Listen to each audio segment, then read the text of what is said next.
AMPA flop. It has been 6 years since Bruce Springsteen and the E Street Band embarked on a major tour. Judging by the first show Wednesday night in Tampa, Florida, you'd never know it. The boss and his band served notice they are back.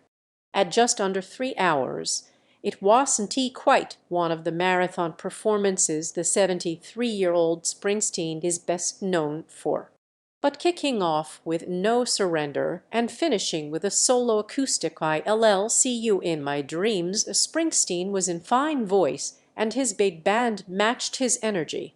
There were 19 musicians on the Amalie Arena stage at various points during the show, including the core of Springsteen's wife, singer Patti Scialfa, bandana-wearing guitarist Stevie Van Zandt, fellow guitarist Nils Lofgren, drummer Max Weinberg, bassist Garry Tallent, and keyboardist Roy Bittan. Missing, of course, was the original big man, sax player Clarence Clemons, who died in 2011.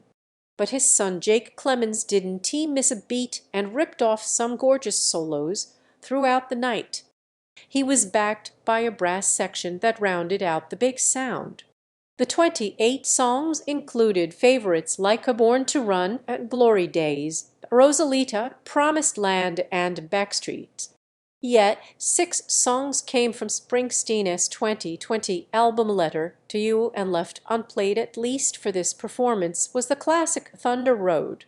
There was only one song from The River which his 2017 tour played in its entirety. That was the exuberant Out in the Street. And the closing acoustic song, Dreams, was a staple of his Springsteen on Broadway performances.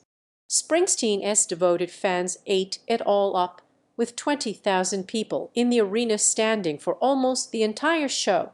For them, a performance by the boss is a kind of religious experience that simply must be sought out. "This is a ray of light. This is something we've been waiting for," said Billy Himmelrich. His wife, Shelly, took it a step further. "I listen to his music all the time. In a way, he is my spiritual leader." Springsteen didn't have a whole lot to say to his fans, ripping instead through song after song with little banter. But he did acknowledge his age and theirs, too. At 15, it is all tomorrows, and at 73, it is a whole lot of yesterdays. And Springsteen delivered. His energy was as high as ever, venturing into the crowd and even conducting the brass section at one point. He shredded numerous guitar solos, and almost every song seemed epic, like a couple of dozen encores strung together. It is clear he and the band just want to play. 50 years after his first 2 albums were released and before Born to Run made him a superstar, Springsteen may not jump as high, but when he raises his arms, everyone else must as well. Springsteen doesn't have to prove it all night, but that is what he does.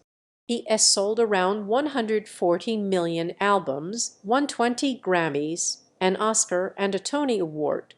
Few artists can match those accomplishments. And now it is on to the rest of the 31-date U.S. tour, which ends with a homecoming April 14 in New Jersey. From there, it is off to Europe, starting with an April 28 show in Barcelona, Spain.